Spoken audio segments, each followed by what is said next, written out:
Bem-vindo a NewsLab Webinars. Eu sou Carlos Eduardo e é um prazer recebê-lo aqui para mais um encontro dedicado à saúde, ciência, análises clínicas e medicina diagnóstica. Roda a vinheta.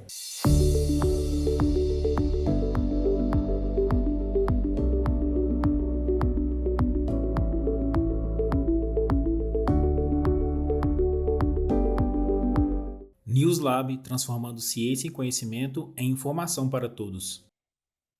Olá, pessoal, bem-vindo a NewsLab Webinars.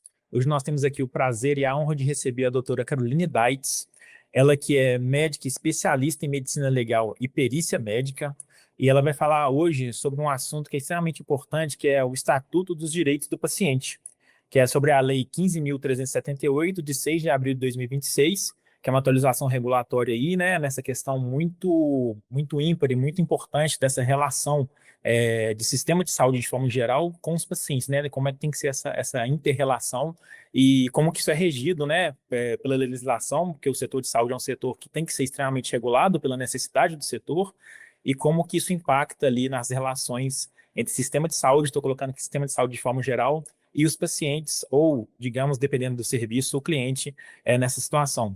Doutora Carolina, é um prazer te receber. Muito obrigado pelo aceite do convite.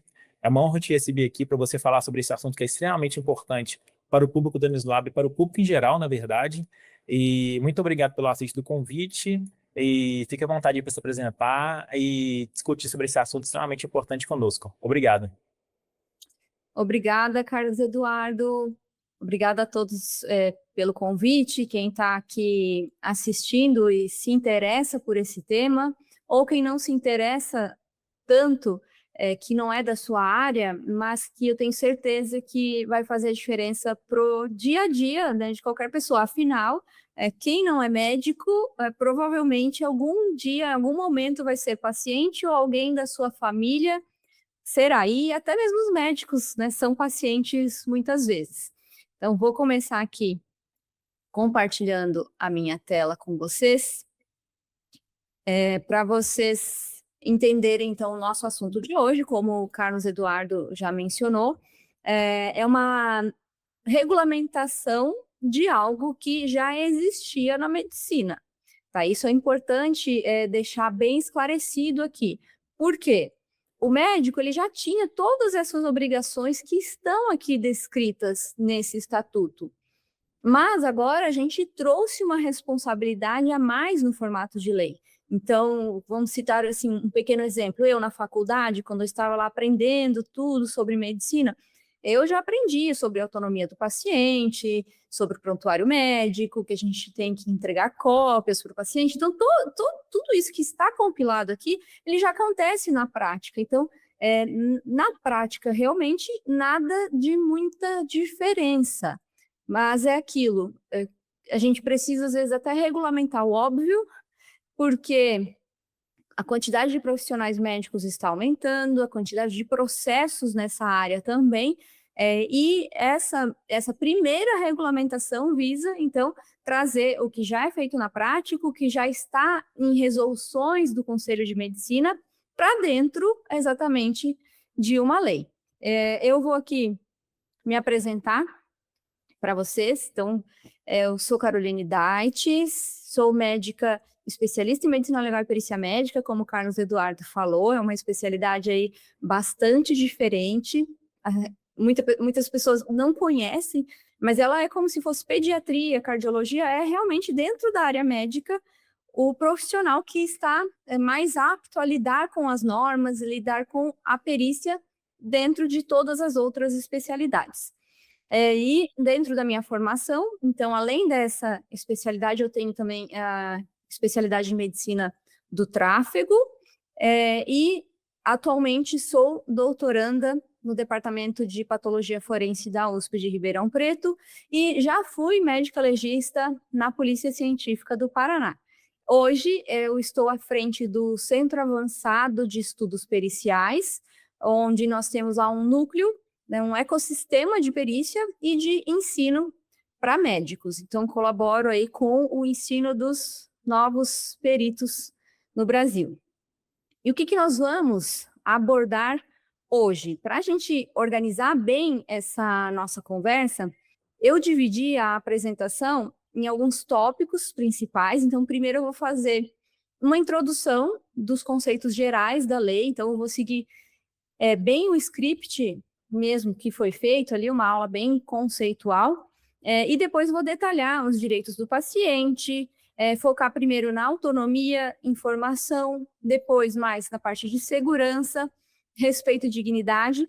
E depois, então, falaremos sobre um ponto muito importante, que é a responsabilidade que também nós, como pacientes, temos. Então, sim, essa resolução, essa lei, ela traz também a responsabilidade para o paciente, que também já existia, mas agora, no formato de lei, ela traz um peso maior.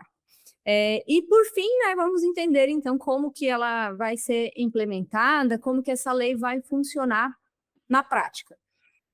E o que é o estatuto? Então, primeiro, o ideal é a gente entender, né, o que é essa lei. Então, o objetivo principal dela é regular os direitos e responsabilidades dos pacientes que estão sob cuidados de serviços de saúde, sejam eles públicos ou privados.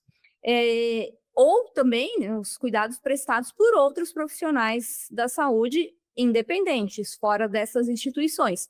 Então, é importante destacarmos aqui que essa lei ela se aplica a todos, médicos, enfermeiros, hospitais, clínicas e até as operadoras de saúde.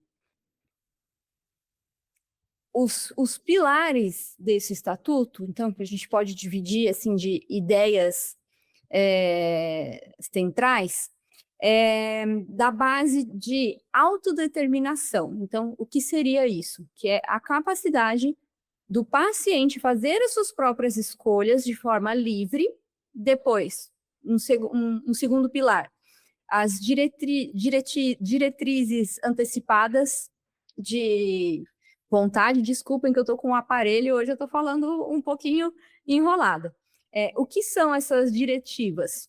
Quando uma pessoa deixa escrito o que aceita ou que recusa em termos de tratamento, caso ela não possa falar por si. Então, é um caso de pessoas que já estão com perda de consciência, que têm uma doença grave, que deixam todo o procedimento que elas querem que seja feito nesse momento de uma forma escrita para que isso seja respeitado pela família e pela equipe médica. O consentimento informado é o que garante que o paciente só aceite um cuidado depois que ele tenha sido totalmente informado sobre o seu diagnóstico e tratamento de forma clara e acessível. A parte de cuidados paliativos, então, é algo também muito estabelecido, que já deveria ser feito, mas que, obviamente, colocar aqui no papel, no formato de lei, faz com que traga esse peso maior para que as pessoas saibam que elas têm direito também, quando uma doença não tem mais uma possibilidade de cura, que ela tem direito de ter uma morte mais digna, com tratamento de sintomas, com suportes, inclusive, né, o ideal seria especialistas, né, para esse tratamento específico.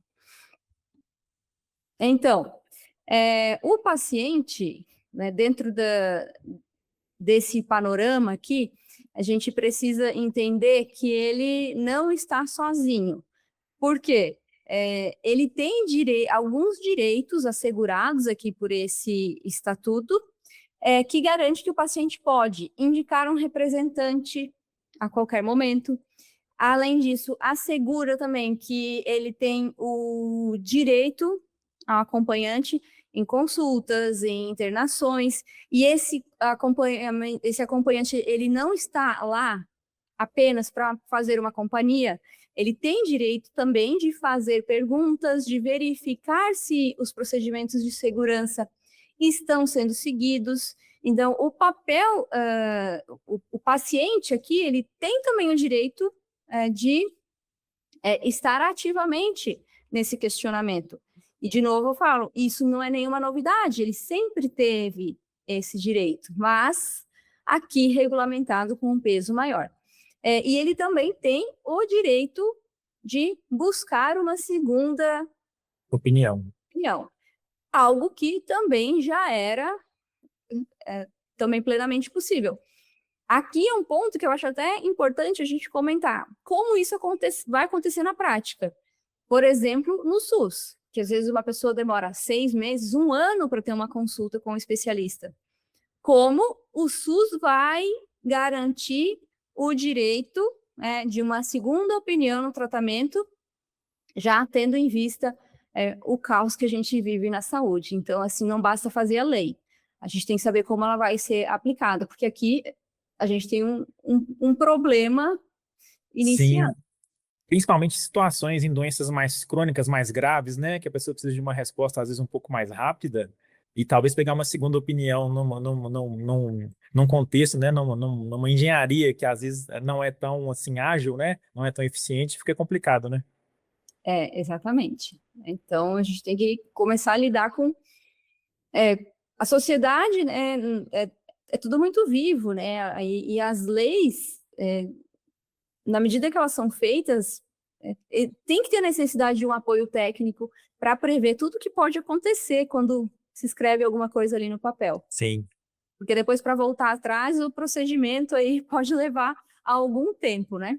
sim. Então, falando agora ainda, né, sobre essa questão da informação, que é um pilar central desse estatuto. Então, o paciente tem o direito de saber tudo sobre a sua condição de saúde.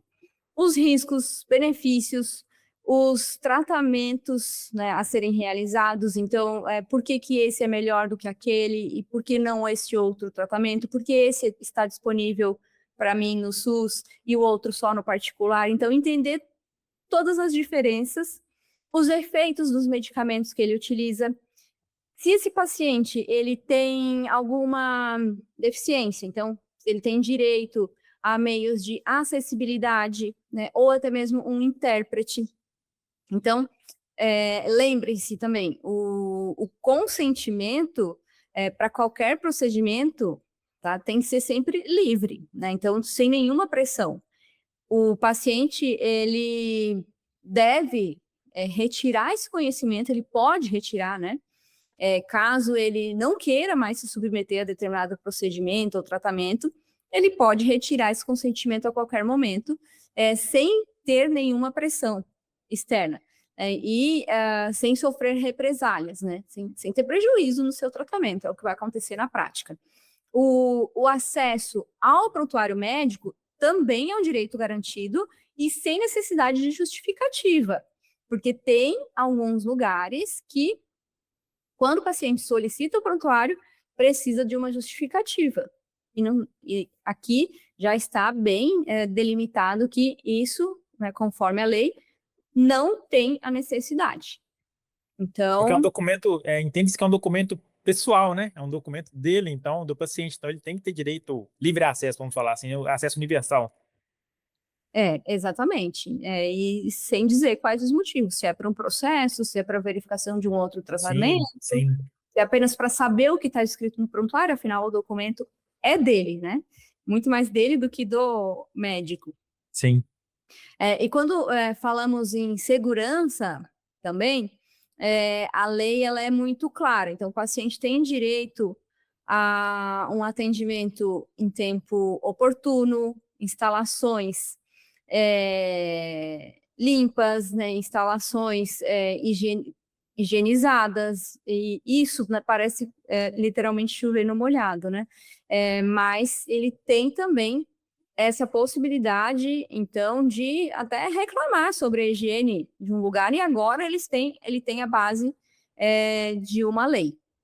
E aí, o paciente, então, ele está muito no centro dessas atitudes, mas como ele sempre deveria estar, jamais ele deveria ter saído desse local.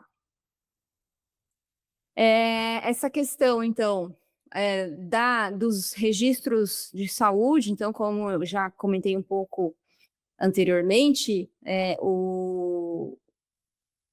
não há uma necessidade de expressar o porquê que se precisa dessa documentação. É um documento que é utilizado para o paciente, inclusive quando ele precisa ser atendido em outro local, E essas informações, elas precisam ser registradas de forma correta, não pode existir cobrança para o recebimento desse documento, e quando transferido para uma outra unidade de saúde, o prontuário sempre deve acompanhar o paciente, para que a continuidade do tratamento seja mantida. O paciente também, né, tem... aqui eu acho que repetiu. Bom, trazer essa parte também de saber quem é o profissional que está atendendo ele, saber quem é o médico responsável para poder contactar isso. Algumas vezes, né, na prática, chega em um local e quer saber quem é o médico responsável e ninguém fala. Era uma informação escondida. Mas toda instituição de saúde, ela tem um responsável técnico. E agora... É obrigatório, né? É obrigatório ter.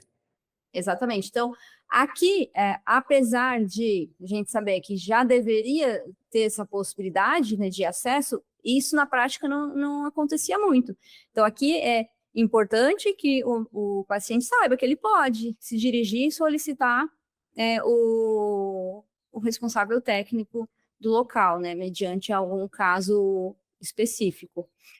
Também fazer perguntas sobre local de procedimento cirúrgico. Então, muitas vezes ele está ali na mesa de atendimento e fica coagido, fica com medo de falar, olha, eles estão mexendo aqui na perna direita, mas o procedimento é na esquerda. Então, a pessoa fica assim, nossa, mas que estranho, eles estão mexendo aqui, mas é no outro. E, às vezes, não fala. Não fala por medo, por várias situações.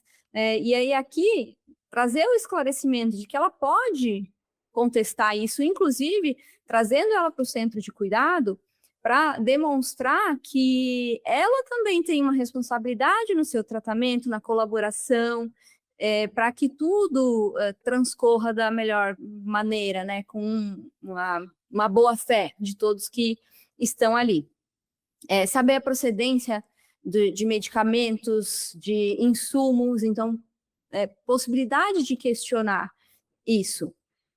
E agora, aqui, então, os profissionais, muitas vezes, de enfermagem, que vão lá administrar um medicamento, então, saberem que eles têm que dar essa informação. Qual é a marca desse medicamento que vai ser administrado? Qual que é a dosagem? Então, fazer esse questionamento até para evitar que seja administrada uma medicação que tem alergia, que tem alguma incompatibilidade, que já foi dita, muitas vezes o médico disse no consultório, mas depois vem uma prescrição errada, e aí é onde estão muitos das questões complexas dentro da área médico-legal, que a gente vê aí em recorrentes notícias, né, de óbitos, de situações que o atendimento médico algumas vezes não consegue chegar nesse nível de detalhe pelo processo como um todo, né, de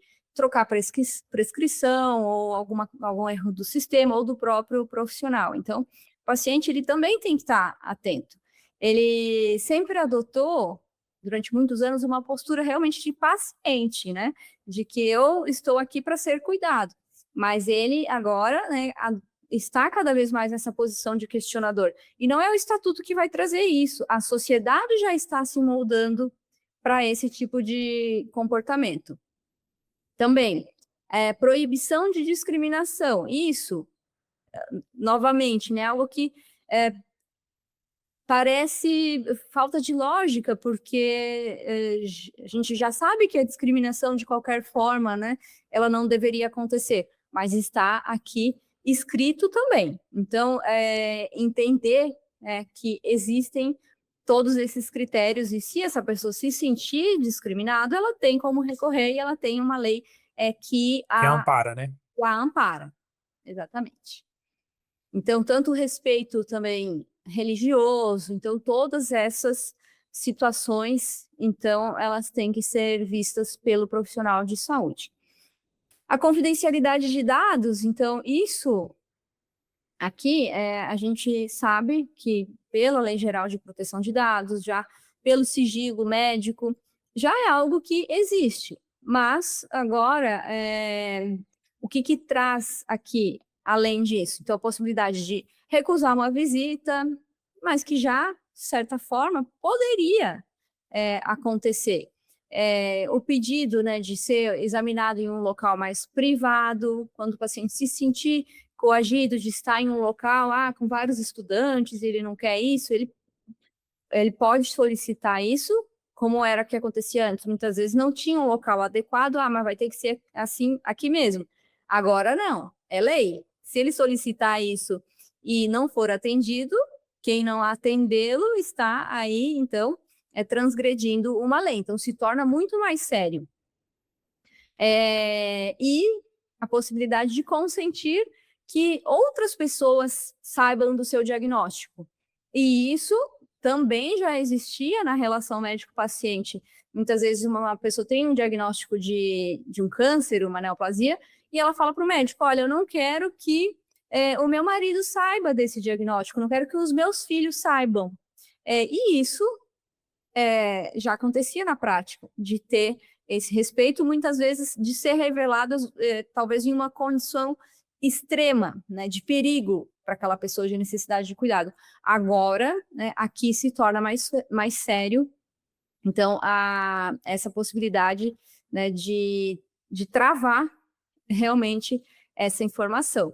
E a recusa de estudantes, tá? Então, isso aqui, né, como eu falei antes, então, solicitar um local mais privado para exame, se tem a presença de estudantes, é claro que aqui cabe o bom senso. Sim.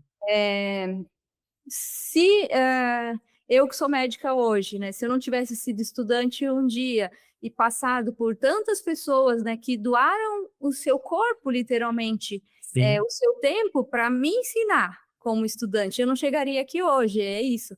O paciente, ele ensina o médico. Nós Sim, somos... com certeza. nós somos... Tem que ter uma experiência prática, né? Experiência prática de profissionais de saúde de forma geral, muitas das vezes, no caso do médico, então, é o contato com o paciente, é o contato com o real que está acontecendo. Ele precisa ver realmente na prática, não só em modelos, né, anatômicos, vamos falar assim, mas ou modelos de paciente, mas na prática, na real, assim, frente a frente. Ele precisa ter esse contato para a sua plena formação. Então, isso é extremamente importante e esse realmente é um ponto bem sensível. Então cabe o bom senso aqui, né? Não seria médica hoje se uma pessoa não tivesse se doado para isso, né? Importante. Então, sobre os cuidados paliativos, que eu comentei, então, ele tem o direito de não sentir dor quando não há possibilidade de cura, e isso parece lógico, mas é importante falar, porque o Brasil, ele é um dos piores lugares para morrer. Então, exatamente pela dificuldade que a gente tem de alcançar esses cuidados paliativos na integralidade que eles deveriam. Então, ainda somos pouco desenvolvidos nessa parte. Espero que essa lei traga um resultado positivo de criar comissões de cuidados paliativos, de criar realmente um posicionamento, uma contratação de mais profissionais para que possam olhar para isso, para dar o apoio para sua família. Então, o direito de escolher o local da sua morte. Olha que sério isso aqui. Eu estou em um hospital e eu não quero ficar no hospital, eu posso ter um cuidado domiciliar. Agora, isso aqui se tornou um direito. Então, pense para uma operadora de saúde o impacto que pode ter isso aqui. Nas solicitações de home care, é bastante sério. Sim, com certeza. Então, os advogados, com certeza, vão explorar cada vez mais aqui cada uma das linhas, né, dessa nova lei. O direito à segunda opinião, como eu comentei, o uso, então, de um tempo maior para tomar uma decisão de um tratamento, sendo totalmente livre de pressão. E é claro que aqui a gente exclui as situações de emergência, tá? Então, o paciente em uma situação de emergência em que o médico tem o dever de agir, ele não tem como opinar, muitas vezes porque está inconsciente ou porque está em um estado de gravidade que as informações que ele presta talvez não sejam confiáveis. E o médico, então, vai... Isso já acontecia e vai continuar acontecendo dessa mesma forma. Então, uma mudança, né, de estar em lei, que o paciente tem deveres. Então, ele traz algumas responsabilidades para que o cuidado seja mais efetivo. Então, esse paciente, ele precisa prestar as informações para o médico, não omitir nenhuma doença ou alergias, para que ele possa ter um cuidado adequado. Então, doenças passadas também devem ser comunicadas, trazer informações sobre internações anteriores, os medicamentos que ele utiliza, e isso aqui traz para a gente a lembrança, né, de tantas pessoas que eu já atendi na minha época de formação, ou depois quando eu trabalhei um tempo antes da perícia como clínica geral, as pessoas que chegam e não sabem listar a medicação que faz uso. Elas vão para o médico e falam, eu tomo aquele comprimido rosinha, pequenininho, redondinho. E agora você tem a obrigação de falar para o médico o que é isso.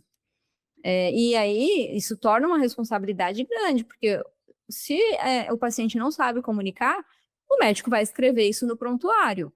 E aí, de certa forma, qualquer processo, qualquer situação que depois tenha que se revisitar esse prontuário, pode trazer, então, à tona essa responsabilidade para o paciente, exatamente. Então, ele está no centro do seu cuidado também, responsável por seguir as orientações, né, quanto ao tratamento, aos medicamentos prescritos, seguir também o tempo adequado de tratamento, então finalizar na data determinada pelo médico. Então, o médico prescreveu corticóide por 5 dias, é por 5 dias, não é por 10, é o que está prescrito ali.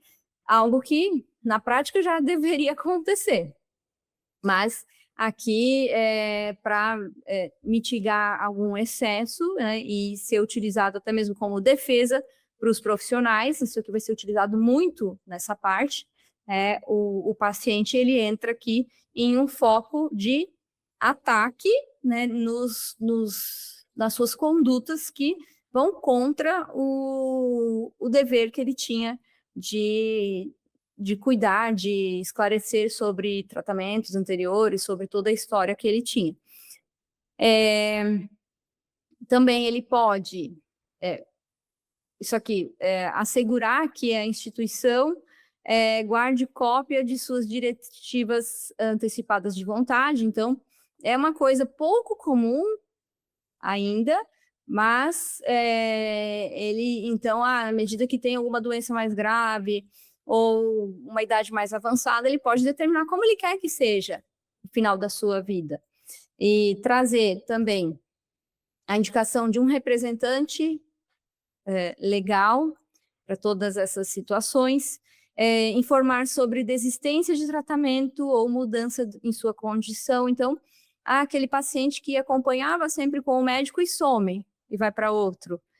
Então, aqui começa a ter um dever de informar para o médico, olha, eu não vou continuar o tratamento porque eu melhorei ou porque eu quero seguir com o médico, peguei uma segunda opinião. Então, toda a liberdade que já era exatamente construída anteriormente. Então, como que essa lei será implementada, né? Então, o poder público é o responsável por garantir o cumprimento desse estatuto,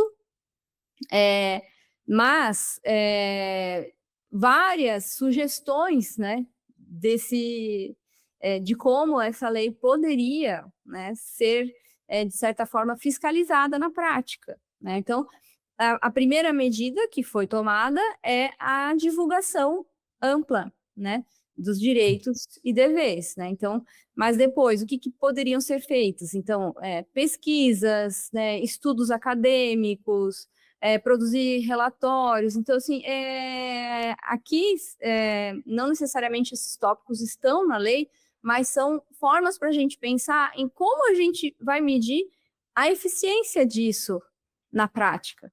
Porque não basta apenas implementar, é importante a gente saber o impacto disso. E as consequências de quem não observar esses novos critérios, então vai estar ligada à violação de um direito. Inclusive, né, então, uma situação que é contrária aos direitos humanos. Então, deixar de cumprir o seu encargo como médico e frente ao Estatuto do Paciente. Então, isso traz todo esse peso para a responsabilização. A gente pode considerar que é, de certa forma, um avanço, né? Ou também, por um outro ponto de vista, eu acredito que é uma falha nossa em não cumprir o que já deveria ser cumprido e precisa estar regulamentado. Eu vejo mais desse jeito, obrigatoriamente ter ali descrito todas as regras, né, dessa relação médico-paciente, desses direitos do paciente. Então, de uma forma que isso fique mais divulgado, o benefício pode ser para aquelas pessoas que não sabiam que elas poderiam ter esses direitos. Então, elas se tornam mais protagonistas da sua história dessa forma, assim. Então, aqui está meu contato do meu Instagram, para quem quiser saber mais do meu trabalho também, né, dos sites do nosso ecossistema de perícia. Então, aí tem várias informações.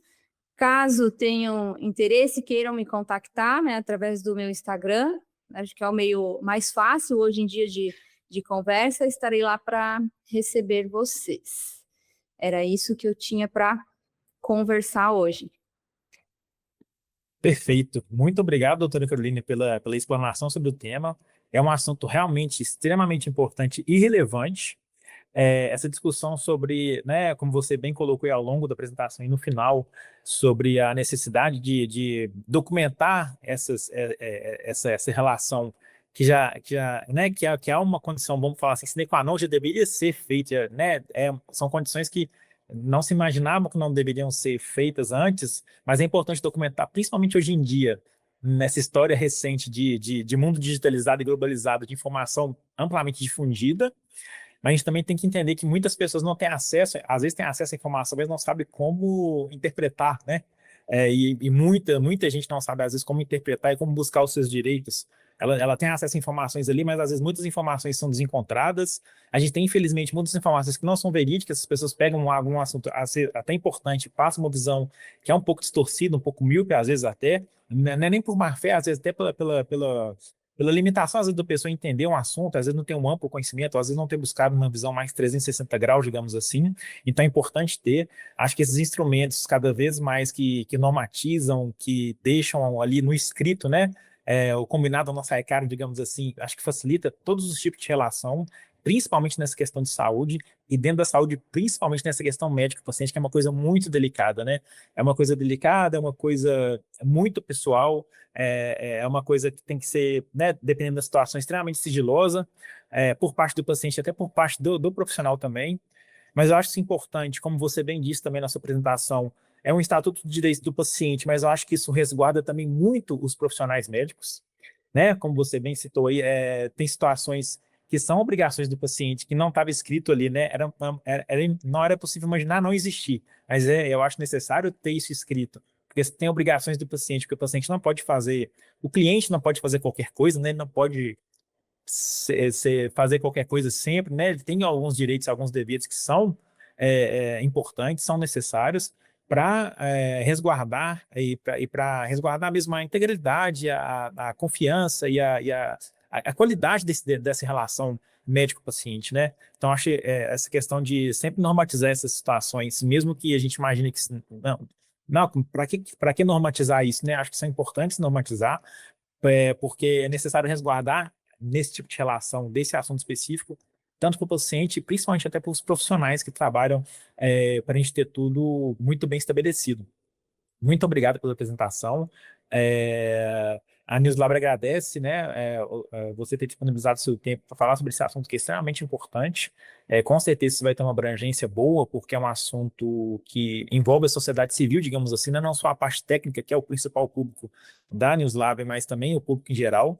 Muito obrigado pela apresentação e estamos aí à disposição para possíveis futuras gravações, possíveis futuros debates sobre outros assuntos relacionados à saúde, à ciência e à medicina de forma geral. Eu que agradeço o espaço, espero ter trazido um pouco mais de clareza, né, para as pessoas, principalmente que precisam ser atingidas por essa informação, que talvez não sabiam, né, da possibilidade da existência desses direitos, e fico à disposição de vocês aí para próximas conversas. Muito obrigada. Tá ok, muito obrigado, doutora Caroline.